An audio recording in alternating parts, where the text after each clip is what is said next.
ଗୋଟିଏ ବିଦ୍ୟାଳୟ ଶ୍ରେଣୀଗୃହରେ ଶିକ୍ଷକ ପିଲାମାନଙ୍କୁ ପାଠ ପଢ଼ାଉଥିଲେ। ଠିକ୍ ସେହି ସମୟରେ ଗୋଟିଏ ପିଲା ମନ ଦୁଃଖରେ ବସିଥିଲା। ଶିକ୍ଷକ ସବୁକିଛି ଦେଖୁଥିଲେ, ହେଲେ ପିଲାଟିକୁ କିଛି କହିଲେ ନାହିଁ। ଏମିତି ଦିନ ପରେ ଦିନ ଗଡ଼ି ଚାଲିଲା। 1 ସପ୍ତାହ ହୋଇଗଲା। ଦିନେ ଶିକ୍ଷକ ପିଲାଟିକୁ ପଚାରିଲେ, ତୁମେ ଏତେ ମନ ଦୁଃଖରେ କାହିଁକି ବସିଛ?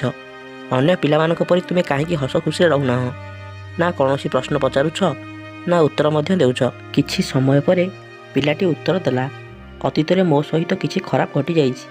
ଏହି କାରଣ ଯୋଗୁଁ ମୋର କୌଣସି ଜିନିଷ ପ୍ରତି ମନ ଲାଗୁନାହିଁ। ମୁଁ ଯାହା କିଛି ବି କରୁଛି ଅନ୍ୟ ପିଲାମାନଙ୍କ ପରି ଖୁସି ହୋଇପାରୁନାହିଁ। ସବୁ କିଛି ଶୁଣିବା ପରେ ଶିକ୍ଷକ ପିଲାଟି ପାଖରୁ ବିଦାୟ ନେଲେ ଏବଂ ପରଦିନ ସକାଳେ ଶିକ୍ଷକ ସର୍ବତ ବନାଇବା ପାଇଁ ଯାହା ସବୁ ଆବଶ୍ୟକ ସମସ୍ତ ଜିନିଷ ଗୋଟିଏ ବ୍ୟାଗ୍ ଭିତରେ ନେଇ ଆସିଲେ ଏବଂ ସମସ୍ତ ପିଲା ଘରକୁ ଗଲା ପରେ ଶିକ୍ଷକ ସେହି ପିଲାଟି ନିକଟକୁ ସର୍ବତ ତିଆରି କରିବା ପାଇଁ ଆଣିଥିବା ସମସ୍ତ ଜିନିଷ ନେଇ ଗଲେ ଏବଂ ଗୋଟିଏ ଗ୍ଲାସ୍ ସର୍ବତ ପ୍ରସ୍ତୁତ କରି ପିଲାଟିକୁ ପିଇବା ପାଇଁ ମଧ୍ୟ ଦେଲେ। ପିଲାଟି ଭାବିଲା, ସାର୍ ସବୁକିଛି ମୋତେ ଖୁସି କରିବାକୁ କରୁଛନ୍ତି। ଯେତେବେଳେ ପିଲାଟି ସର୍ବତ ପିଇବା ଆରମ୍ଭ କଲା, ସେତେବେଳେ ତାକୁ ସର୍ବତଟି ଲୁଣିଆ ଲାଗିଲା। ପିଲାଟି କହିଲା, ସାର୍ ସର୍ବତରେ ଅଧିକା ଲୁଣ ହୋଇଯାଇଛି। ଏହା ଶୁଣି ଶିକ୍ଷକ କହିଲେ, ଠିକ୍ ଅଛି, ଦିଅ ମୁଁ ସେହି ସର୍ବତକୁ ଢାଳି ଦେଉଛି। କିନ୍ତୁ ପିଲାଟି କହିଲା, ସାର୍ ଏହି ସର୍ବତକୁ ଢାଳିବା ଦରକାର ନାହିଁ। ଯଦି ଏହି ସର୍ବତରେ ଅଳ୍ପ ଚିନି ମିଶାଇ ଦେବେ, ତେବେ ଏହା ଆପେ ଆପେ ମିଠା ହୋଇଯିବ ଏବଂ ଭଲ ଲାଗିବ। ଠିକ୍ ସେହି ସମୟରେ ଶିକ୍ଷକ ପିଲାଟି ଆଡ଼କୁ ଲକ୍ଷ୍ୟ କରି ହସି ଦେଇ କହିଲେ, ଏହି ସମାନ କଥା ମୁଁ ତୁମକୁ ସର୍ବତ ମାଧ୍ୟମରେ ବୁଝାଇବାକୁ ଆସିଥିଲି। ଆମର ଜୀବନ ମଧ୍ୟ ଠିକ୍ ଏହି ସର୍ବତ ପରି। ଆମର ଅତୀତରେ ଯେଉଁ ସବୁ ଦୁଃଖର ଘଟଣା ଘଟିଯାଇଛି, ତାହା ଠିକ୍ ଏହି ଲୁଣ ପରି।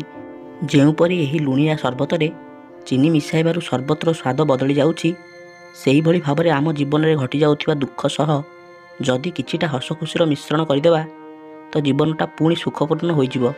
ଯାହା ସବୁ ଅତୀତରେ ଘଟିଯାଇଛି ତାକୁ ଭୁଲିଯାଅ ଏବଂ ବର୍ତ୍ତମାନ କ'ଣ କରାଯାଇପାରିବ ସେହି ମୁହୂର୍ତ୍ତକୁ ମନେ ପକାଅ। ଯେକୌଣସି ଘଟଣାରୁ ମନେ ପକାଇଲେ ତାହା ପୁନଶ୍ଚ ଆମ ନିକଟକୁ ଆସିପାରିବ ନାହିଁ।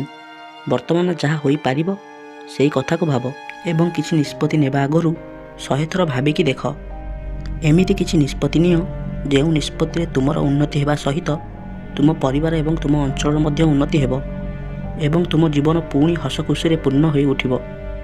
ତ ସାଙ୍ଗମାନେ, ଯଦି ଆପଣମାନଙ୍କ ଭିଡ଼ିଓଟି ଭଲ ଲାଗିଛି, ତେବେ ଭିଡ଼ିଓକୁ ଲାଇକ୍ ଏବଂ ଚ୍ୟାନେଲକୁ ନିଶ୍ଚିତ ସବସ୍କ୍ରାଇବ୍ କରିଦେବେ। ଧନ୍ୟବାଦ ଫ୍ରେଣ୍ଡସ୍। ପୁଣି ଦେଖା ହେବ ପରବର୍ତ୍ତୀ ଭିଡ଼ିଓରେ।